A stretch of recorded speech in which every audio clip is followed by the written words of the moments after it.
Hello my dear student, myself Vinay Madesiya. VK classes online study में मैं आज आपका फिर से स्वागत करता हूँ। इससे प्रीवियस लेक्चर में आपने पढ़ा चार्ज के बारे में, चार्ज की प्रॉपर्टी के बारे में।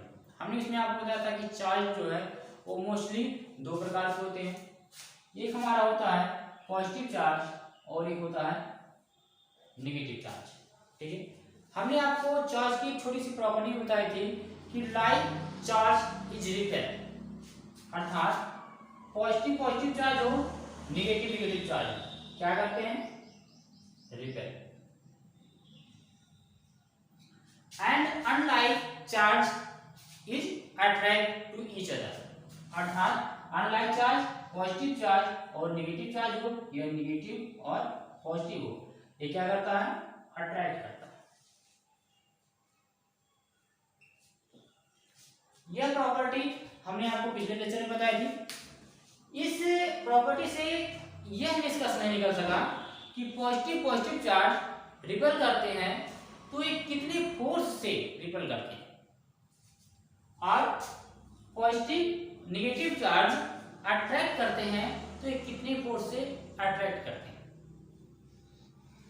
इसकी जानकारी कूलॉम्स महोदय ने दी। कूलॉम्स महोदय ने बताया Coulomb's law is a statement about the force, यानी कूलॉम का नियम फोर्स के लिए है बिटवीन टू पॉइंट चार्ज, दो पॉइंट चार्ज के बीच में फोर्स के लिए कूलॉम ने अपना नियम दिया। कूलॉम ने क्या किया, दो पॉइंट चार्ज के बीच में फोर्स के लिए एक मैथमेटिकल फार्मूला दिया। ठीक है, जिसे हम कूलॉम के नियम के रूप में पढ़ते हैं। इसमें कंडीशन ये है कि साइज इसकी जो चार्ज है इनकी साइज लीनियर होनी चाहिए और ये मच स्मॉलर देन, यानी बहुत छोटे होने चाहिए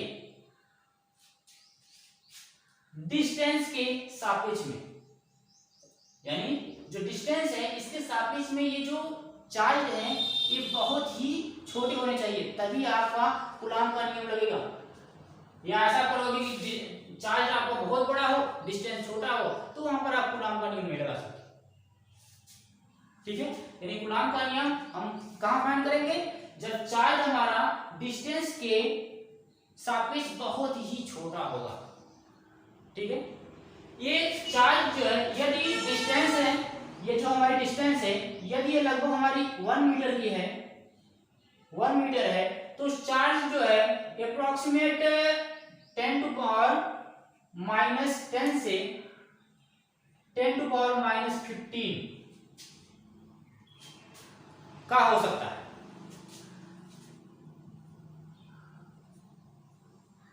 इतना चार्ज हो सकता है। ठीक है, इससे छोटा चार्ज और इससे बड़ा चार्ज दोनों को हम कूलॉम के नियम के द्वारा नहीं फाइंड कर सकते। ठीक है, अर्थात कूलॉम के नियम के लिए हमें यह ध्यान रखना होगा कि डिस्टेंस के सापेक्ष चार्ज जो है हमारा बहुत ही छोटा होना चाहिए। ठीक है, तो Coulomb's measured force between two point charge. It varied, यानी फोर्स वेरीड करता है, बढ़ता है। Force varied inversely proportional to the as square of distance between two point charge, अर्थात जो बीच की डिस्टेंस है यदि हम इसको r लेट करें तो इस डिस्टेंस के स्क्वायर के इनवर्सली प्रोपोर्शनल होता है। फर्स्ट कंडीशन ये है आपकी। सेकेंड और एक कंडीशन आपकी इसमें है कि force is directly proportional to the product of magnitude, यानी दोनों प्रोडक्ट के मैग्नीट्यूड, यदि हम इसके मैग्नीट्यूड को Q1 Q2 माने तो प्रोडक्ट ऑफ मैग्नीट्यूड इसके स्केलर गुणनफल के इक्वल होता है। ठीक है, अर्थात इन दोनों को सम्मिलित करके हम कूलॉम का नियम निकाल सकते हैं। कूलॉम का नियम क्या हो जाएगा हमारा, F proportional to Q1 Q2 upon R square. ये हमारा कूलॉम का नियम। अर्थात कूलॉम के नियम के अनुसार force varied inversely proportional as the square of distance and directly proportional to the product of magnitude between two charge. ठीक है, ये हमारा है कूलॉम्स का नियम। ये फोर्स के लिए, इससे इसकी यूनिट क्या हो सकती है, न्यूटन। चूंकि हम जानते हैं यदि कोई प्रोपोर्शनलिटी लगी है तो यदि प्रोपोर्शनलिटी को हमें हटाना है तो एक कांस्टेंट आता है। कांस्टेंट किस रूप में आएगा, के के रूप, F इक्वल टू के Q1 Q2 upon R square. ठीक है, के वेयर के क्या है, वेयर के इज कांस्टेंट, वेयर के इज कांस्टेंट। के कांस्टेंट है, के कैसा कांस्टेंट है, आर्बिट्रेरी कांस्टेंट है। के जो हमारा आर्बिट्रेरी कांस्टेंट है, अर्थात यह माध्यम पर निर्भर करता है। के जिस प्रकार का माध्यम होगा उस प्रकार से के हमारा बढ़ेगा अथवा घटेगा, डिक्रीज करेगा अथवा इंक्रीज कर सकता है, घट सकता है या बढ़ सकता है। ठीक है, जैसे कि के का मीडियम का मतलब, माध्यम का मतलब है, माध्यम का तात्पर्य यह है कि आप कूलॉम्स का नियम कहां पर लगा रहे हैं, आप इसे निर्वात अथवा फ्री स्पेस में कर रहे हैं, निर्वात अथवा वायु में कर रहे हैं, या आप इसे किसी सिस्टम में कर रहे हैं, जैसे कांच का सिस्टम हो, कोई आपका कांच का सिस्टम है, कोई ग्लास का सिस्टम है, या आप इसे वाटर में कर रहे हैं, जल में कर रहे हैं, तो कहीं पर भी यदि आप इसका प्रयोग करें, चाहे आप इसे कांच में करें, ग्लास में करें, या वाटर में करें, या निर्वात वायु में करें, यदि प्रत्येक जगह करेंगे तो के की वैल्यू क्या आएगी, डिफरेंट आएगी। के की वैल्यू डिफरेंट आएगी। फ्री स्पेस में अर्थात निर्वात या वायु में जो के की वैल्यू फ्री स्पेस में, इन फ्री स्पेस के इक्वल टू 9 इंटू 10⁹, ये हमारी होती है। ठीक है, और यदि हमें वाटर या ग्लास में निकालते हैं तो के की वैल्यू हमारी डिफरेंट रहेगी, यही नहीं रख सकते। ठीक है, तो यहां से हम इसकी यूनिट लिख सकते हैं के की, अर्थात कांस्टेंट की यूनिट लिख सकते हैं। क्या लिख सकते हैं, के इक्वल टू हमारा हो जाएगा F into R square upon Q1 into Q2, अर्थात newton metre square upon coulomb square. ये हमारी के की यूनिट हो सकती है। ठीक है, यह के की जो यूनिट है यह हमारी एसआई यूनिट है, ताकि एसआई सिस्टम में ही हम के को 9 इंटू 10⁹ लिखते हैं। ठीक है, और सुविधा के लिए के को 1/4πε0 भी लिखते हैं। सुविधा के लिए इसे लिखा जाता है, जहां पर 4π ये हमारी कांस्टेंट वैल्यू है और ε0 परमिटिविटी है, अर्थात वैद्युतशीलता। ये क्या है, ε0 परमिटिविटी,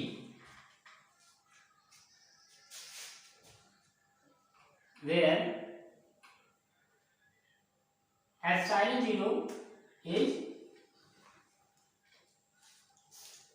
permittivity।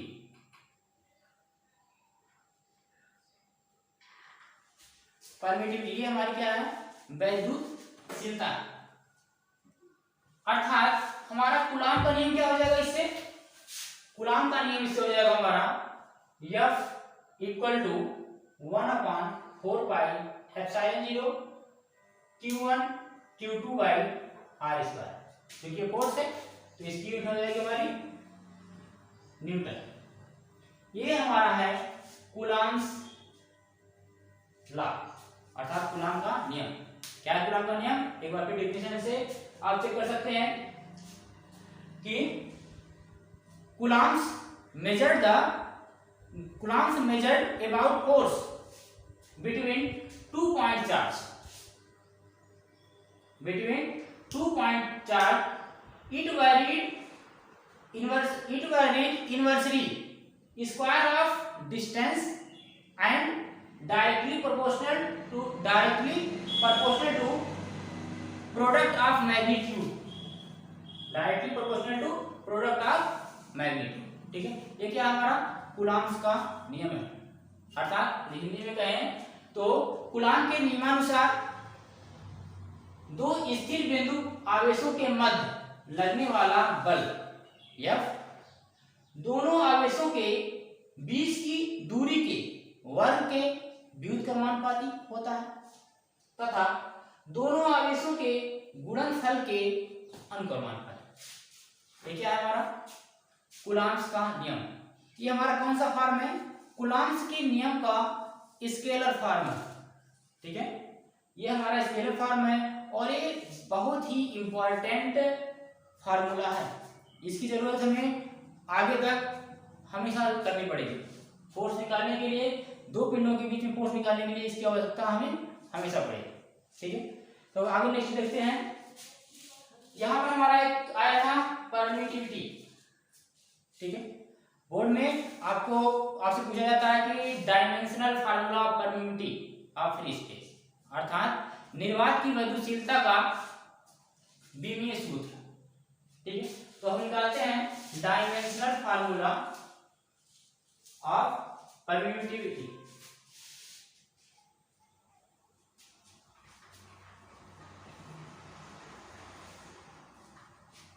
हमें निकालना है dimensional formula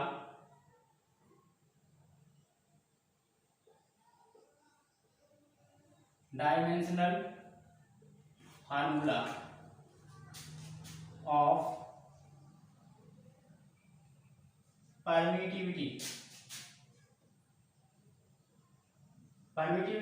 of free space.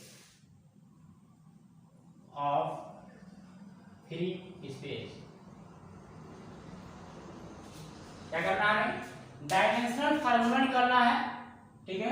किसका?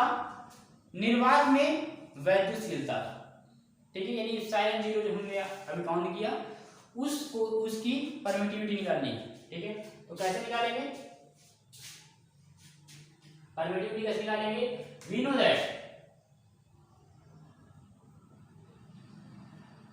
दैट हम जानते हैं, क्या जानते हैं? F equal to 1/4πε0 Q1 Q2 by R square, ये होता है। इसमें परमिटिविटी हमें मिल रही है तो इसी से हम निकालते हैं, यानी परमिटिविटी साइन इक्वल टू हो जाएगा हमारा 1/4π Q1 upon F R square. तो परमिटिविटी का यहीं से हम देख सकते हैं, इसकी यूनिट क्या हो सकती है? 1/4π क्या है? लेस डायमेंशनल है, इसी कोई जो है विमीय सूत्र नहीं होता। Q1 Q2 क्या है? कूलम्ब इंटू कूलम्ब, यानी कूलम्ब स्क्वायर अपॉन F बल है, फोर्स है, यानी इसका हो जाएगा न्यूटन, और डिस्टेंस है इसलिए मीटर स्क्वायर, ठीक है। अर्थात परमिटिविटी की जो यूनिट है क्या हो जाएगी? कूलम्ब स्क्वायर प्रति न्यूटन मीटर स्क्वायर, ठीक है। अब इससे हमें निकालना है इसका डायमेंशनल फार्मूला इक्वल टू क्या मिल जाएगा हमें? कूलम्ब स्क्वायर, कूलम्ब का क्या हो जाएगा? एरिया इंटू टाइम, 80 स्क्वायर है अपॉन न्यूटन अर्थात बल, न्यूटन अर्थात फोर्स की हमें यहाँ पर डायमेंशन चाहिए। तो फोर्स की क्या होती है? m/2 और m स्क्वायर, m मतलब l लेंथ, तो हो जाएगी हमारी ईयर स्क्वायर। तो इसे हम सॉल्व कर लेंगे तो हो जाएगा ए स्क्वायर टी स्क्वायर अपॉन यम, ये हो जाएगा इससे मल्टीप्लाई होगा तो एल क्यूब टी पावर -2, इसलिए हमारा डायमेंशनल फार्मूला क्या आ जाएगा M power -1 L power -3 T power -2 कर जाएगा तो हो जाएगा टी पावर 4 और ए पावर 2। ये हमारा डायमेंशनल फार्मूला है, ठीक है। किसी भी वैल्यू की डायमेंशनल फार्मूला यदि ज्ञात करनी हो तो क्या करेंगे, कोई ऐसी वैल्यू ज्ञात रखेंगे कोई ऐसा फार्मूला हम लेंगे जिसमें वह वैल्यू निहित हो और उसी वैल्यू से हम उसकी यूनिट निकाल सकते हैं और उसी यूनिट से हम उसका डायमेंशन फार्मूला निकाल सकते हैं। यानी किसी भी चीज की डायमेंशन फार्मूला हमें रखने की आवश्यकता नहीं है। डायमेंशन फार्मूला के लिए हमें बस कोई फार्मूला चाहिए जिसमें वह हो जिसकी हमें डायमेंशन फार्मूला निकालना हो और उसी की सहायता से हम डायमेंशन फार्मूला किसी भी वैल्यू की निकाल सकते हैं, ठीक है। अब इसके आगे हम चलते हैं नेक्स्ट टॉपिक पे। हमारा नेक्स्ट टॉपिक है vector form of Coulomb's law. Vector forms of Coulomb's law.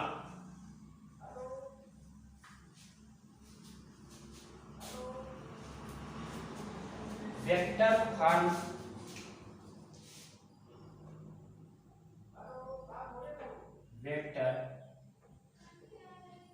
Of Coulomb's law.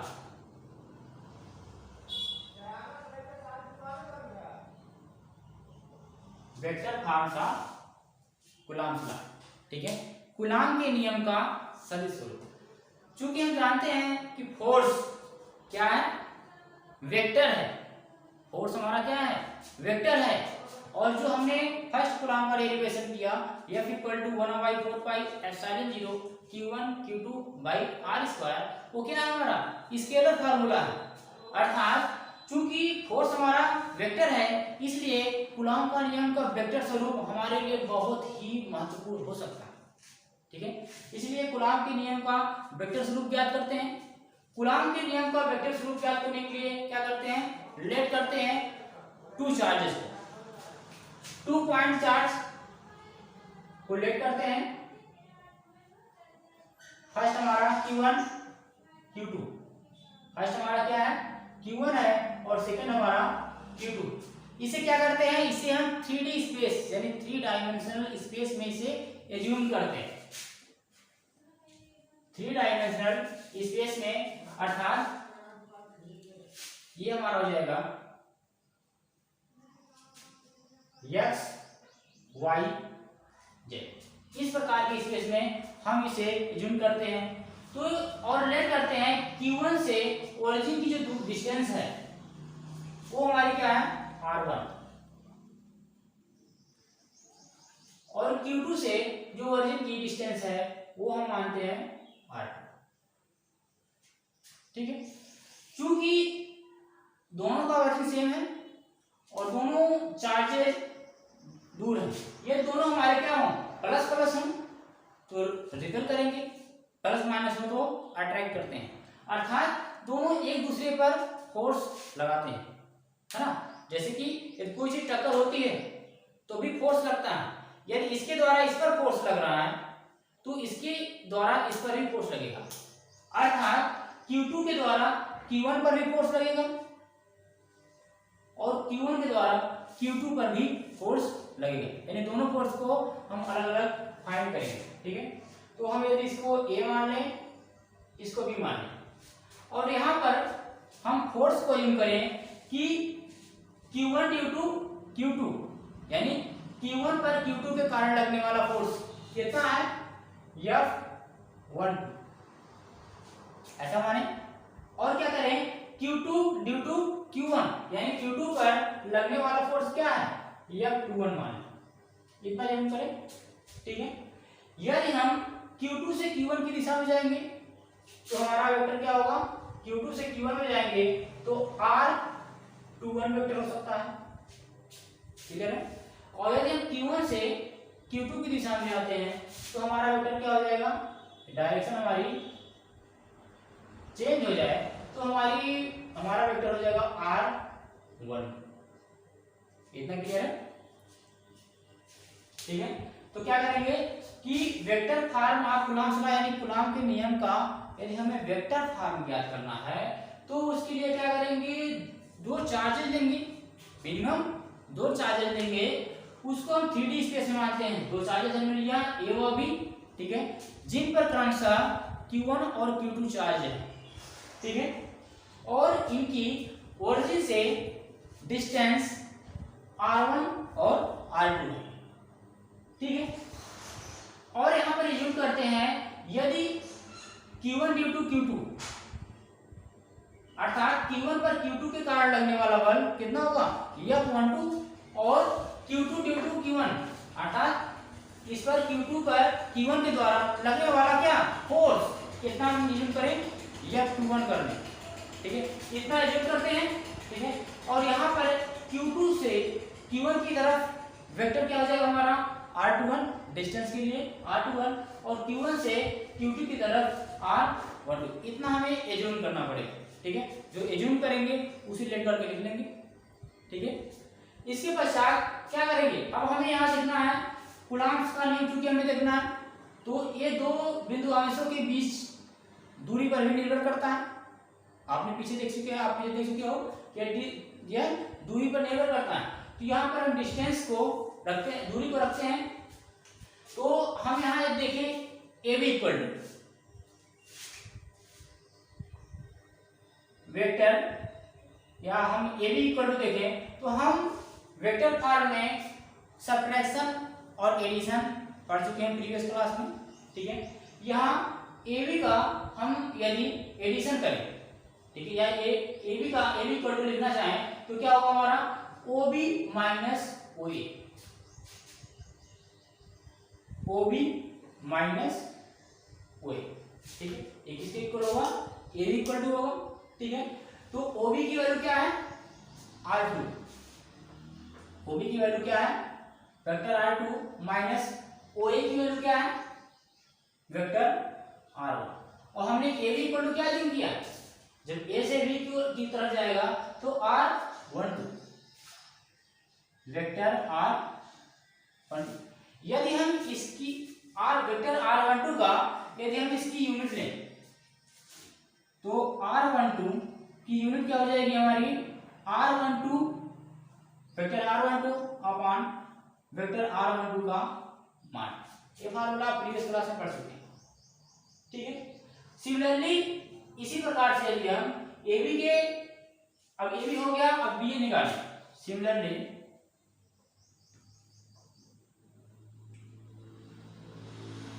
BA equal to क्या हो जाएगा हमारा,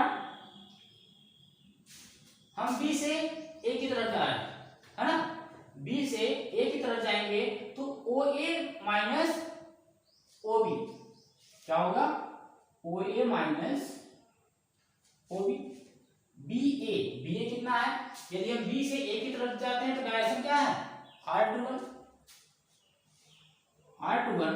इक्वल टू OA की वैल्यू क्या है OA R1 माइनस R2, ठीक है, ये हमें मिल जाएगा। और यदि हम R21 की यूनिट निकालना चाहें तो क्या हो सकता है, R21 की यदि यूनिट निकालेंगे तो क्या हो जाएगा 1 अपॉन R21 यूनिट हो जाएगी हमारी वेक्टर R21 अपॉन R21 का मान। क्लियर है, इतना हो सकता है हमारा। इसके पश्चात चूंकि हमें क्या निकालना है, कूलॉम का नियम निकालना है वेक्टर फॉर्म में, ठीक है। तो क्या करते हैं, हमारे पास कूलॉम का स्केलर फॉर्म है, उसी से हम वेक्टर फॉर्म की तरफ चलते हैं। तो वी नो दैट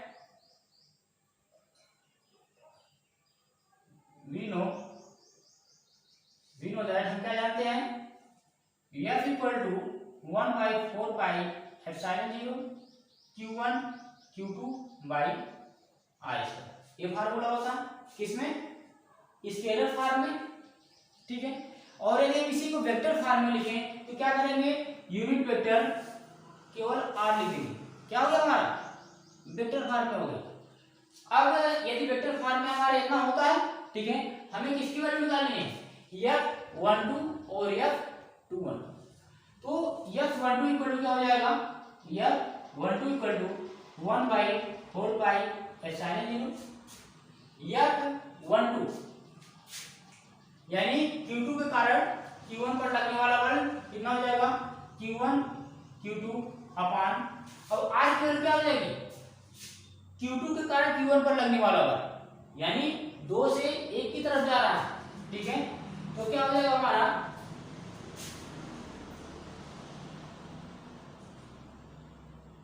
यहां पर हमारा हो जाएगा R2 माइनस नहीं, ठीक है, आई स्क्वायर, इसको वेक्टर आई स्क्वायर ही लिखते हैं। अब हम यूनिट वेक्टर r को हम क्या लिख सकते हैं, यूनिट वेक्टर r को यदि हम r12 लिख रहे हैं, r12 में क्या है, यहाँ पर भी r12 होगा, ठीक है, और यहाँ पर हो जाएगा हमारा r12 का यूनिट, ठीक है। अब हम इसको भी लिख सकते हैं, r12 की यूनिट लिख सकते हैं 1/4 पाई एप्सिलॉन 0 Q1 Q2 अपान r12 का square into unit vector r12 कितना होता है, वेक्टर r12 अपान r12 का मान, ये फार्मूला हमारा, ठीक है।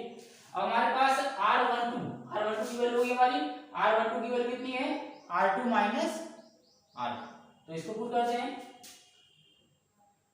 F इक्वल टू कितना मिल जाएगा, F12 इक्वल टू मिल जाएगा 1/4 pi epsilon 0 Q1 Q2 upon R2 minus R1, R12 का मान क्या है, R2 माइनस R1, किसमें, वेक्टर में, इसका स्क्वायर इनटू R12 अपान क्या हो जाएगा, R12 की वैल्यू क्या है, R2 minus R1, R2 minus R1 vector form में अपान R12 पुनः हो जाएगा आपका R2 माइनस R1, इसका क्या हो जाएगा 5, ठीक है। अब जानते हैं ना मॉड में वैल्यू हमारी पॉजिटिव रहती है, ठीक है। ये क्या आ गया हमारा, F12 equal to 1/4 pi epsilon 0 Q1 Q2 upon R2 minus R1 का whole square into R2 minus R1 upon R2 minus R1 का मान, ये आ गया। ये क्या है, ये हमारा है vector form of Coulomb's law, ठीक है, vector form of Coulomb's law, यानी कूलॉम के नियम का वेक्टर फॉर्म है ये, ठीक है। अब चूंकि अभी हमारे पास F12 निकला, अर्थात 2 के कारण 1 पर लगने वाला फोर्स निकला, ठीक है। अब हम क्या निकालते हैं, वेक्टर F21 भी निकाल सकते हैं, तो F21 निकालते हैं, तो F21 इक्वल टू क्या हो जाएगा, सेम इसी प्रकार से, ठीक है।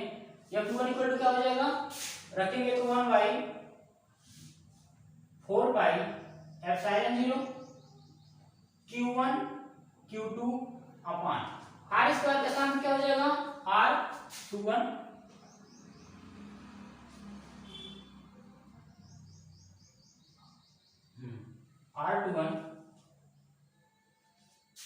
R21 का स्क्वायर इनटू R21 का यूनिट वेक्टर R21, ठीक है। यह यूनिट का मान हम यहाँ पर रखेंगे 1/4 pi epsilon 0 Q1 Q2 upon R21 का square into R21 vector R21 अपान R21 का R, ये कर सकते हैं, ठीक है। अब यहाँ पर R21 की हमें कुछ वैल्यू मिली थी, R21 की क्या वैल्यू मिली है, R1 माइनस R2, यानी F21 equal to 1/4 pi epsilon 0 Q1 Q2 upon R21, ये हो जाएगा R2 की वैल्यू क्या है हमारे पास, R1 माइनस R2 का स्क्वायर इनटू यहाँ हो जाएगा R1 minus R2 vector form में रहेगा यहाँ अपान क्या हो जाएगा R1 माइनस R2 का मान। ठीक है, ये भी हमारा F21 की वैल्यू है। F21 का मान कूलम्ब लॉ में यानी वेक्टर फॉर्म में है कूलम्ब का नियम। चाहे आप इसको भी कह सकते हैं या इसको भी, दोनों हमारी सेम चीजें हैं। ठीक है, यदि इसी को हम थोड़ा सा इसमें चेंजिंग करें, क्या हो जाएगा 1/4 पाई एप्सिलॉन 0 Q1 Q2 अपान R। यहाँ पर R2 पहले लिख लेते हैं, R1 बाद में, अर्थात माइनस कॉमन लेंगे। माइनस कॉमन लेंगे तो -1 का वर्ग हो जाएगा R2 माइनस R1 का वर्ग इंटू, यहाँ से ऊपर से माइनस कॉमन लेंगे तो माइनस R2 माइनस R1 अपान क्या हो जाएगा, यहाँ पर चूंकि मॉड है तो अभी हम यहाँ पर R2 माइनस R1 ले सकते हैं। ठीक है, सेम रहेगा। अब यहाँ नेक्स्ट लाइन हमारा हो जाएगा 1/4 पाई एप्सिलॉन 0 Q1 Q2 अपान, इसका मान हमारा पॉजिटिव होगा और यह हमारी नेगेटिव बाहर आ जाएगा, यानी माइनस में आ जाएगा। R2 माइनस R1 का square R2 minus R1 upon R2 minus R1 का। ठीक है, अब जो हमने दिखाया F12 निकाला है, ठीक है, इसकी वैल्यू देखें और F21 की वैल्यू देखें, क्या है, सेम है परंतु अपोजिट डायरेक्शन की। ठीक है, अतः यदि इसको इक्वेशन फर्स्ट माने और इसको इक्वेशन सेकंड, तो कहेंगे from equation first and second से क्या मिल जाएगा, from equation first and second क्या मिल जाएगा हमें, F12 equal to minus F2। ये क्या है, न्यूटन्स थर्ड लॉ, अर्थात कूलम्ब का वेक्टर स्वरूप न्यूटन के तृतीय नियम पर भी कार्य करता है। ठीक है, यानी कि कूलम्ब का वेक्टर स्वरूप तृतीय नियम पर भी कार्य करता है, इसका वेक्टर फॉर्म में भी हम लिख सकते हैं। ठीक है, और इसके स्केलर फॉर्म में भी होता है। ठीक है, आज के लिए बस इतना ही। यदि आपको हमारा वीडियो अच्छा लगा हो तो लाइक, सब्सक्राइब और शेयर अवश्य करें।